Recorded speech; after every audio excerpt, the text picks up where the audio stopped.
Andiny fahatelo ty mbola hamafisitsika ihany mahairaka ny marika tatandraza amin'ny marika tatandraza zany. Anao rehefa handinika momba ny marika tatandraza zany mandinika momba ny asan'ny marika tatandraza anao mandinika momba ny toetrany anao de mandinika ny baiboly koa anao. Zay, baiboly, asany, bokiny, diniho daholo ireo zavatra reo. Fa anao rehefa mandinika akaiky eo de hainao momba ny marika tatandraza. Fa marika tatandraza zany tompoko tsy mpaminany sandoka velively fa tena iraka hagnavotra antsika vahoaka malagasy mikasika asa marika tatandraza zao. Raha asa dinihinao de tsisy mahavita ny asan'ny marika tatandraza. Izy koa pastera, mpanompon'Andriamanitra lehibe teto firenena, tsisy nahavita ny asan'ny marika tatandraza.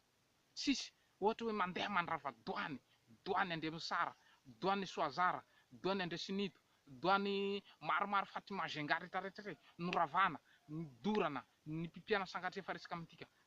Iza nahavita pastera nahavita an'izany? Mpaminany sandoka handrava sando devoly, mpaminany sandoka handorondoro reny doany aby regny. Tsisy mahavita an'izany anie. Tsisy mahavita mandoro doany, tsisy mahavita mandrava doany raha mbola mpanompon'Andriamanitra eto amin'ny firenena. Oravany marika tatandraza, nodorany daholo reny fako sandevoly, nandrava ny devoly, nampibebaka reny olo mpanao pacte be, mpanao pacte lehibe teto amin'ny firenena saiky namotika eto Madagasikara ty regny. Nampibebaka an'ireny. Iza sahy manao zany? Mitory teny amin'ny filohan'ny firenena, mitory teny amin'ireny mpitondra fanjakana be dia be regny. Sahy mifanandrina amin'ny mpitondra fanjakana. Iza olo mahavita an'izany? Mandrafitra lalam-panorenana, lalam-panorenana. Iza mahavita mamorona lalam-panorenana? Anao mihevitra marika tatandraza tsy nianatra. Anao ve mahavita mandrafitra constitution? Nahavita an'izany marika tatandraza, nandrafitra lalam-panorenana. Mitondra vahoaka manalinaliny mihitsy, mamelogno vahoaka gratuit, mamelogno tanora, andeha tanora any amin'ny arivo mahery. Vitanao ve zany? Mpaminany sandoka ve havita an'izany? Iza mpaminany sandoka havita an'izany? Tsisy mahavita an'izany anie. Mampihavana firenena fao be, gratuit. Tsisy hoe diram-bolana magnafatra mpanakanto, gratuit mihitsy. Tsisy olo mahavita an'izany. Asa zany, dinihinao asa zany. Amin'ny toetra, resaka toetra, marika tatandraza zany tsy mora tezitra. Marika tatandraza zany be fitiavana, marika tatandraza zany manam-pahendrena, marika tatandraza zany be fanetrehan-tena lehibe, manetry tena. Na manana fahefana izy, mangina foana dia ratsin'olo, tenen'olo ratsy. Tsisy mahavita an'izany. Dikan'izany zany hoe iraka marina izy, tsy mpaminany sandoka marika tatandraza. Tena iraka. Mbola hamarin'ny bokiny moa, hamarin'ny baiboly koa moa ny fisian'ny marika tatandraza io fa baiboly tena magnamafy azy bebe koa fa iraka zany marika tatandraza. I Ezekela dia nanamafy, Daniela nanamafy, Isaia rehefa nanamafy koa Isaia 7. Matio dia efa nanamafy tsara.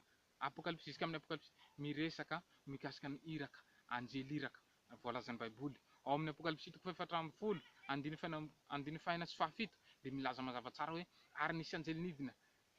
Nisy anjely nidina hoy teny afovoan'ny lanitra, nanana filazantsara mandrakizay. Hotoriana amin'izay monina ambony tany. Dia anao mandinika hoe anjely hitory teny amin'ny mponina, anjely ireny ve hitory teny amintsika olombelona? Matoa fa niteny hoe nisy anjely nidina teny afovoan'ny lanitra, nanana filazantsara mandrakizay. Hotoriana amin'izay mponina ambony tany, amin'ny firenena, fokom-pirenena, samy hafa fiteny rehetra. Dia izao ny zavatra niteneny hoe miankofa ho noloan'izany lanitra sy ny tany, manomeza voninahitran'i Jehova fa tonga ny andro fitsarana. Zay, iza io? Marika tatandraza. Iza ilay anjely resahan'ny apokalipsy io? Iraka.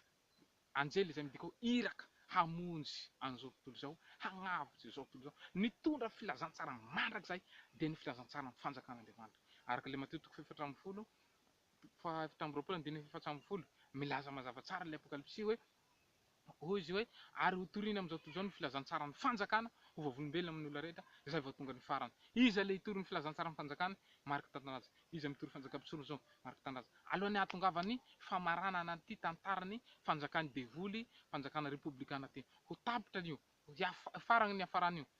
Dia hijoro ny fanjakam-pisorona, fanjakan'Andriamanitra. Iraka marika tatandraza hamonjy atsika ary fanambarany apokalipsy 7 fa io anjely nidina avy any an-danitra io dia tonga ny ankavana tamin'ny tany, tonga ny ankavia tamin'ny tany, tonga ny ankavana tamin'ny ranomasina. Iza no somendriky tongotra ankavia? Madagasikara.